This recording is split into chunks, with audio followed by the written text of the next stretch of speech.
안녕하세요. 복잡한 법률 이야기 아주 쉽고 명쾌하게 풀어드리는 시간입니다.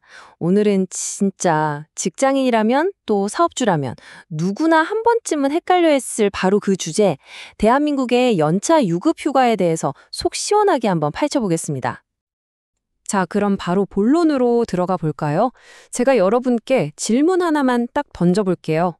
혹시, 내가 작년에 못 쓴 휴가, 이거 돈으로 제대로 받고 있는 거 맞나?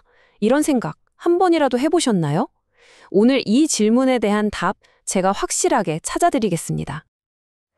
그 답을 찾으려면요, 우리 먼저 기본 개념부터 딱 잡고 가야 합니다. 도대체 법에서 말하는 연차 유급 휴가라는 게 정확히 뭘까요? 이게 그냥 회사가 우리 회사 복지 좋아요 하고 주는 그런 게 아니에요. 이건 근로기준법이 보장하는 여러분의 법적인 아주 강력한 권리입니다. 처음엔 쉴 수 있는 시간으로 시작하지만 이게 특정 조건이 되면 여러분의 주머니를 채워주는 현금으로 변신할 수 있는 정말 중요한 권리라는 거죠. 자, 그럼 다음 단계로 넘어가 볼까요? 이 중요한 휴가가 그럼 대체 어떻게 생겨나는 건지, 어떻게 쌓이는 건지 한번 자세히 들여다보겠습니다. 이게 또 회사에 얼마나 다녔는지, 그 근속 연수에 따라서 규칙이 좀 다르거든요. 이 슬라이드를 보시면 그 차이가 아주 명확하게 보이죠? 정말 흥미로운 지점인데요. 먼저 입사한 지 1년이 아직 안 된 분들부터 볼게요. 한 달 동안 지각이나 결근 없이, 그러니까 개근을 하면요, 그 다음 달에 쓸 수 있는 휴가가 하루씩 차곡차곡 쌓이는 거예요. 그래서 11개월 동안 개근하면 최대 11일의 휴가가 생기는 거죠. 자, 그런데 1년 이상 근무하신 분들은 좀 다릅니다. 1년 동안 80% 이상 출근했다면 그 다음 해에 15일이라는 연차가 한꺼번에 덩어리로 딱 주어지는 방식이에요. 특히 이제 막 입사하신 분들, 이거 정말 중요한 포인트니까 잘 들으세요.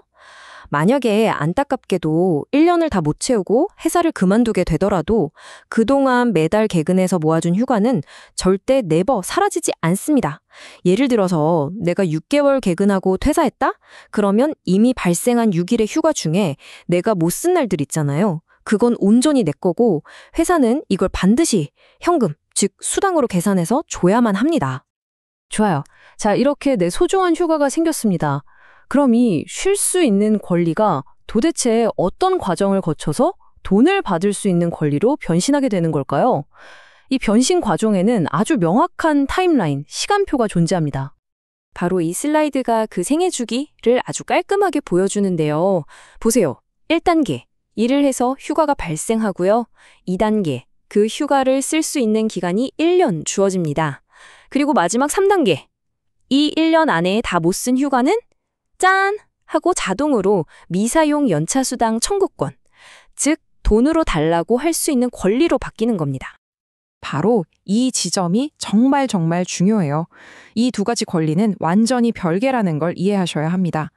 여러분이 휴가를 쓸 수 있는 1년의 기간이 끝나는 바로 그 순간 휴가 사용권은 사라지고요. 그 대신 수당 청구권이라는 아예 새로운 권리가 탄생하는 겁니다. 그리고 이 새로운 권리에도 유효기간이 있어요. 이걸 법에서는 소멸시효라고 부르는데 말하자면 새로운 시계가 똑딱거리기 시작하는 거죠. 제가 방금 새로운 시계가 똑딱이기 시작한다고 말씀드렸죠. 그런데 말입니다. 바로 그 시계가 정확히 언제부터 똑딱이기 시작하느냐. 바로 이 문제가 법조계를 아주 혼란스럽게 만들었던 지점이었고 결국 대법원까지 올라가게 된 일종의 미스터리였습니다. 자, 그 미스터리를 풀기 위해 실제 사건을 한번 들여다보겠습니다. 한 대학 교수님이 학교를 상대로 제가 못 쓴 연차 돈으로 주세요 하고 소송을 제기했어요.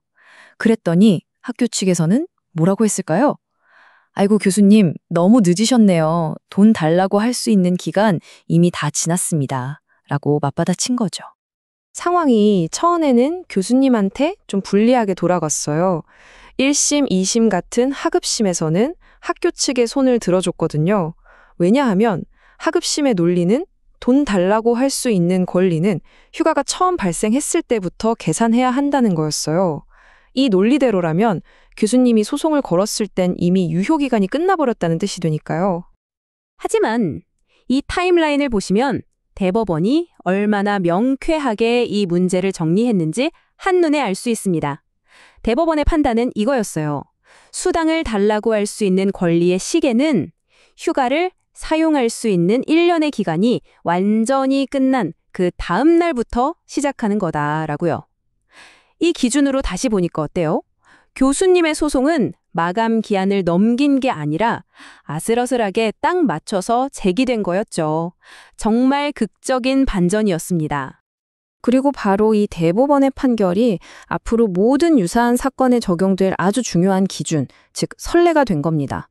이제 확실해졌죠. 돈 달라고 할 수 있는 권리의 시계는 언제부터?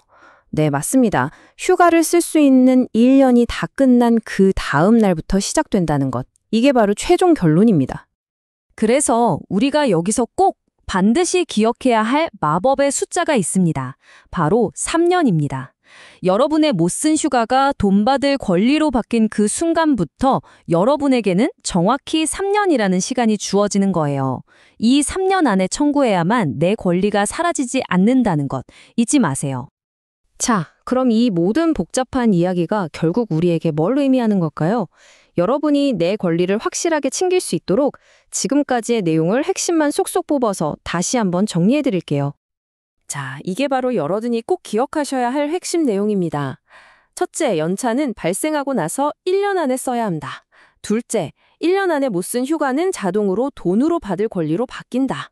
셋째, 그리고 가장 중요한 것, 이 돈 받을 권리의 유효기간 3년은 휴가를 쓸 수 있는 1년이 다 끝난 그 다음부터 계산한다. 이 원칙은 1년 이상 일한 분들의 연차는 물론이고 1년 미만인 분들이 매달 받는 그 연차에도 똑같이 적용됩니다. 그러니까 지금 당장 한번 확인해 보세요. 혹시 내가 잊고 있던 최대 3년 전의 연차 수당이 잠자고 있을지도 모르니까요. 오늘의 이야기는 이 질문으로 한번 마무리해 볼까 합니다. 이제 여러분은 자신의 권리가 무엇인지 명확하게 알게 되셨을 거예요. 하지만 그 권리를 그냥 아는 곳에서 그치면 안 되겠죠? 여러분의 소중한 휴가, 그리고 그에 대한 정당한 대가가 혹시나 잠자고 있지는 않은지, 그냥 사라지게 두고 있지는 않은지, 한 번쯤은 꼼꼼하게 확인해 보시는 건 어떨까요?